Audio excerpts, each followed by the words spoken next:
Marco, California at our place, and a couple months ago my wife and I were doing the same thing. We were sitting out here and it was the dead of summer, and we thought, boy, it would be nice if we could have a pool.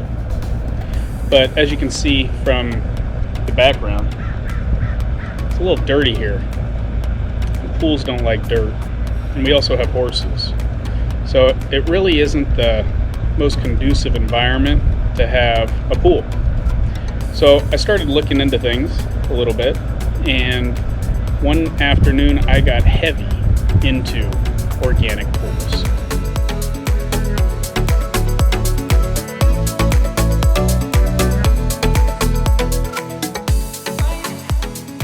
So let's talk about the design a little bit here. What I've got is a plan view of the pond, and plan view, all that means is if you're a bird flying over, or if you're in a plane and you look down, we're looking down on the pond at the moment. So we can see up in the top section here, we've got the fence that's going across, we've got the fence that's coming down this direction, and then we have the pond itself.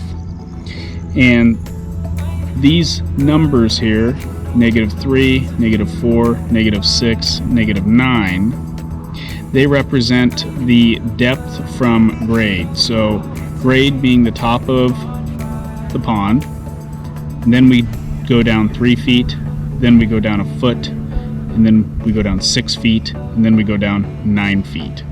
So those benches that I was showing you earlier, where you go down, you step down, you go over, you step down, you go over, that's all that these represent.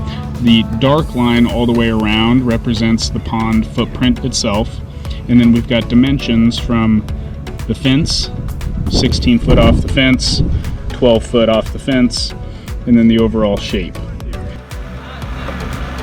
There you go.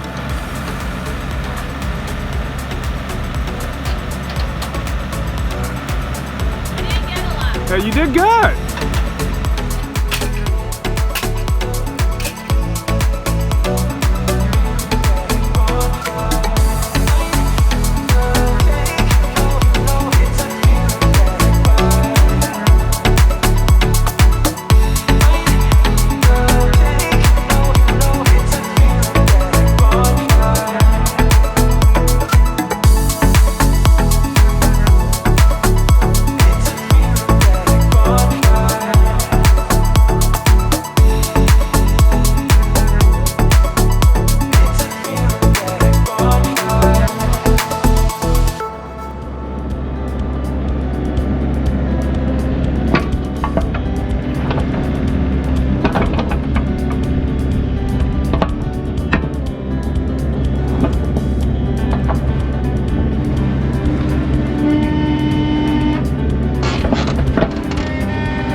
We're standing at the bottom of the pool here. From the bottom of where I am standing to the top of that ridge right there is 9 feet. The pool is ultimately going to be around 8 feet deep. Obviously, we don't want the water line to be overflowing, so we're going to maintain the water roughly 1 foot below the top of the pool. The excavation is around a total of 300 yards. We accomplished about 2/3 of that today in about 7 hours worth of digging. We had a couple of good hands here. Terry Rhodes, one of the guys that I work with quite a bit, he owns that Mini X right there. And that moved a lot of dirt today.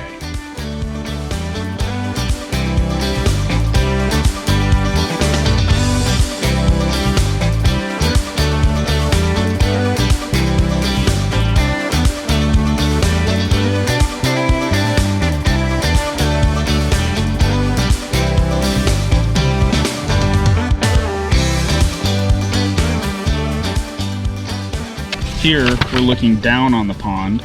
If you were to put yourself standing right here, looking this direction, because the arrow is pointing up, it would give you an image of this. So we have A and we have B. So that would be section B. So if you're standing looking at the side or the profile of the pond, you can see that it goes over and it comes down 3 feet. Then it goes over and it goes down 3 feet again, and then it goes over and it goes down again.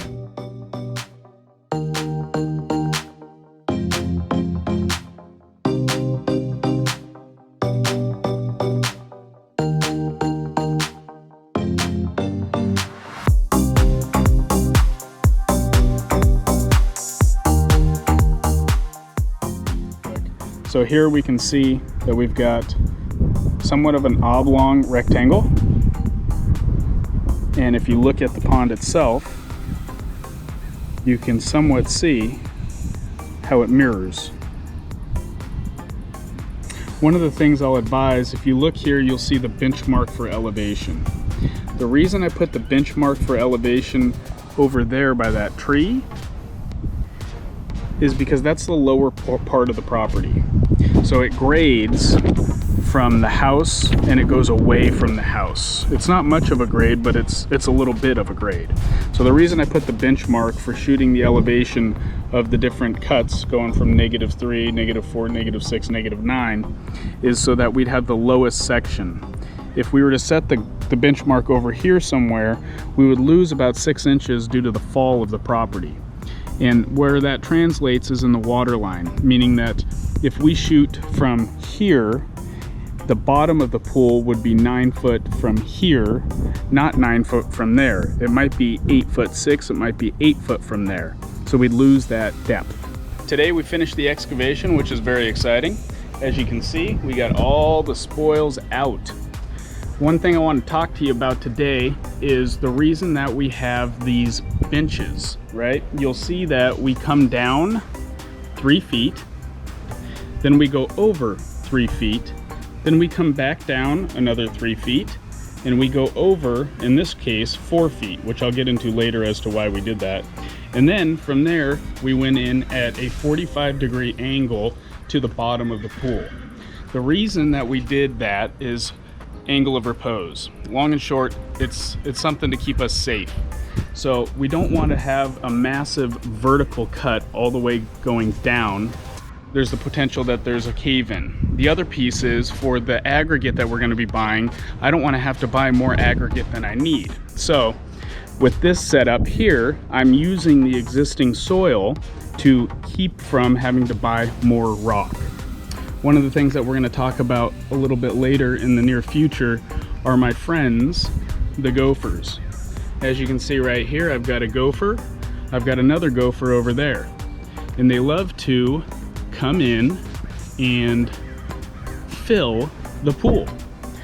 So one of the things that I'm going to be putting in an effort to prevent them from going through the liner, chewing through the liner, I don't want to spend all this money putting in this pool or pond, whatever you want to call it, and find out that a gopher manages to chew through the liner. It could be a hot mess in a hurry.